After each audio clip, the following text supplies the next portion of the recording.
Hello दोस्तों, स्वागत है आप सभी का आपके अपने यूट्यूब चैनल एजुकेटेड भारत में।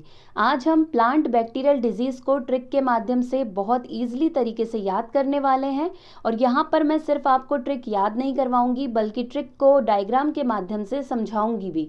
देखिए, जब किसी चीज़ को चित्र के माध्यम से हम पढ़ते हैं तो वो चीज़ हमारे दिमाग में हमेशा के लिए बैठ जाती है, फिर हमें उसे रटना नहीं पड़ता है, वो अपने आप हमें समझ में आ जाती है। तो बिल्कुल ईजी तरीके से आपको ट्रिक बताने वाली हूँ। इसके लिए ज़रूरी है कि आप पूरी वीडियो को देखें ताकि ट्रिक आपको बहुत अच्छे तरीके से समझ में आ जाए। दोस्तों, उससे पहले अगर चैनल पर पहली बार विजिट कर रहे हैं तो प्लीज़ चैनल को सब्सक्राइब ज़रूर कर लीजिए और बेल आइकन ज़रूर प्रेस कर लीजिए ताकि सभी न्यू वीडियोज़ का नोटिफिकेशन सबसे पहले आपको मिले।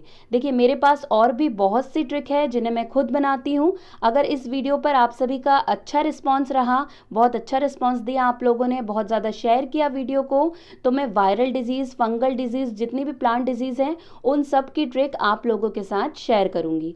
चलिए दोस्तों, स्टार्ट करते हैं। सबसे पहले है प्लांट बैक्टीरियल डिजीज़ देख रहे हैं आज हम। तो इसकी ट्रिक क्या है, आप ट्रिक को देखिए। आलू से ब्लैक कॉटन ने कहा, गेहूं के टुंडू ने साइट कैंसर के लिए अंग दान किया। अभी आपको बहुत ज़्यादा टफ लग रहा होगा कि ये क्या है, हम कैसे याद कर पाएंगे इसको। तो देखिए, बहुत इजी वे में हम इसको डायग्राम के माध्यम से याद कर पाएंगे। यहाँ पे मैंने पूरे डायग्राम रखे हैं। देखिए, सबसे पहले यहाँ पे आपको आलू दिख रहा है, पोटैटो। यहाँ पे आपको ब्लैक कॉटन दिख रही है। यहाँ पे गेहूं की बालियाँ दिख रही है आपको। यहाँ पे एक डेंजर वाला साइन है, मतलब इसे हम कैंसर मान रहे हैं। और साथ ही साथ डोनेट ऑर्गन का एक साइन यहाँ पर दिया हुआ है। अब हमारी ट्रिक क्या है, आप इसे देखिए। आलू से ब्लैक कॉटन ने कहा, किससे कहा? आलू से ब्लैक कॉटन ने कहा कि गेहूं के टुंडू, ये आप समझ लीजिए जो छोटा सा बाली दिख रहा है, ये बड़ी बाली की बेटा या बेटी, जो भी आपको समझना है। तो टुंडू को हमने क्या मान लिया? बेटा।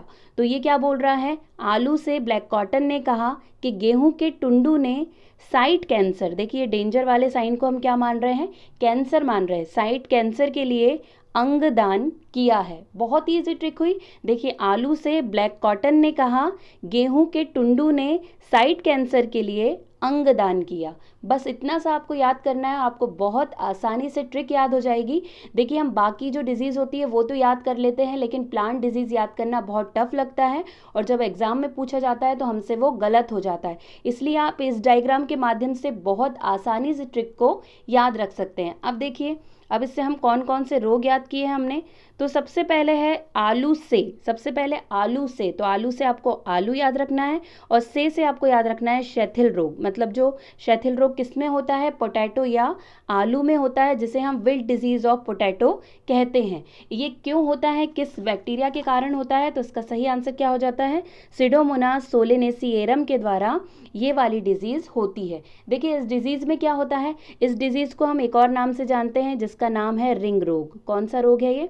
रिंग रोग के नाम से भी हम इसे जानते हैं। ये कई बार रिंग रोग के नाम से भी पूछा जाता है। इसमें क्या होता है, जो आलू होता है उसके प्लांट का जो जाइलम होता है, उसके जाइलम में एक ब्राउन कलर की रिंग बन जाती है। इसीलिए हम इसे क्या कहते हैं? रिंग रोग के नाम से भी जानते हैं। और इसके लिए रिस्पॉन्सिबल बैक्टीरिया कौन सा है? तो सिडोमोनास सोलेनेसिएरम। ऐसी देखिए, ब्लैक कॉटन, आलू से किसने कहा था? ब्लैक कॉटन ने। तो ब्लैक कॉटन से हमें क्या याद रखना है? Black arm of cotton. ठीक है, black arm of cotton disease हमें याद रखनी है, जो किस बैक्टीरिया से होती है? जैंथोमोनास से होती है। ठीक है, ये आपको याद रखना है। इस रोग में क्या होता है, देखिए जो पत्तियां होती हैं इस प्लांट की, उसमें ब्राउन कलर की रिंग बन जाती है पत्तियों में। तब ये कौन सा होता है? ये कॉटन के प्लांट में होने वाला एक रोग है जिसे ब्लैक आर्म ऑफ कॉटन के नाम से जाना जाता है। ऐसे ही हम आगे देख लेते हैं। आगे देखिए, अब बारी आती है गेहूं के टुंडू। ठीक है, गेहूं का टुंडू रोग या टुंडू डिजीज ऑफ व्हीट। देखिए, वहां पे आया था कि आलू से ब्लैक कॉटन ने कहा गेहूं के टुंडू। तो गेहूं के टुंडू से हम क्या याद कर रहे हैं?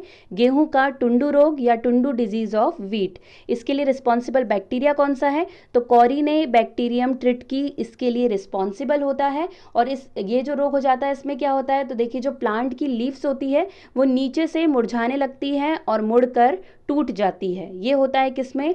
टुंडू डिजीज ऑफ व्हीट में। इसके बाद देखिए, साइट कैंसर, हमने एक बीमारी के नाम से याद किया है, साइट कैंसर। इससे हमको क्या याद रखना है, नींबू का साइट्रस कैंकर, ठीक है। साइट कैंसर से क्या याद रखना है, साइट्रस कैंकर, जो किसके प्लांट में होता है, लेमन या नींबू के प्लांट में होने वाली एक बीमारी होती है, जो किसके द्वारा होती है, एक बैक्टीरिया के द्वारा, जिसका नाम क्या है, ज़ैंथोमोनास सिट्री, जिसके द्वारा ये बीमारी साइट्रस कैंकर होती है। और ये नींबू की पत्तियां, शाखाएं, फल सभी को प्रभावित करती हैं, ठीक है। तो आपको ये याद रखना है, साइट कैंसर से साइट्रस कैंकर, जो किसमें होता है, नींबू में होता है। इसके बाद हमको देखना है, देखिए अंगदान, यहाँ पे क्या आ जाता है, अंगदान। तो आपको अंग से याद रखना है अंगमारी रोग, और दान से याद रखना है धान। तो क्या हो जाएगा, धान का अंगमारी रोग, मतलब बैक्टीरियल ब्लाइट ऑफ राइस, जिसके लिए रिस्पॉन्सिबल बैक्टीरिया कौन सा है, तो ज़ैंथोमोनास ओराइजी, ज़ैंथोमोनास ओराइजी के द्वारा धान का अंगमारी रोग होता है। इसमें जो धान की पत्तियां होती हैं, उसके एक या दोनों सतहों पर पीला और हरा स्पॉट दिखाई देने लगता है, ठीक है। तो आपको ये याद रखना है। अब देखिए हमारी ट्रिक के माध्यम से हमने कितनी आसानी से याद कर लिया, हमारी बिल्कुल इजी सी ट्रिक है कि आलू से किसने कहा, ब्लैक कॉटन ने कहा, गेहूं के टुंडू ने साइट कैंसर के लिए अंग दान किया। तो आलू से क्या याद रख लिया हमने, आलू का शैथिल रोग, ब्लैक कॉटन से black arm of cotton disease, गेहूं के टुंडू से गेहूं का टुंडू रोग, साइट कैंसर से साइट्रस कैंकर, अंगदान से धान का अंगमारी रोग। देखिए यही वो 5 रोग हैं जो बहुत ज़्यादा एग्जाम में पूछे जाते हैं, जो प्लांट में फैलते हैं बैक्टीरिया के द्वारा। तो यही वो जो रोग हैं वो पूछे जाते हैं, इसीलिए ये 5 ही मैंने कवर कर दिए अपनी ट्रिक में, जो आपको बहुत आसानी से याद रहेंगे अगर आपने डायग्राम को सही तरीके से समझ लिया है। तो दोस्तों ऐसी ही और भी ट्रिक अगर आप चाहते हैं तो प्लीज़ इस वीडियो को बहुत ज़्यादा शेयर कर दीजिए, ताकि बाकी जितनी भी ट्रिक्स हैं वो भी मैं आप लोगों के साथ जल्दी से शेयर कर सकूं। आज के लिए बस इतना ही। अब आपसे मुलाकात होगी एक नए वीडियो के साथ। तब तक के लिए पढ़ते रहिए, आगे बढ़ते रहिए। जय हिंद, जय भारत।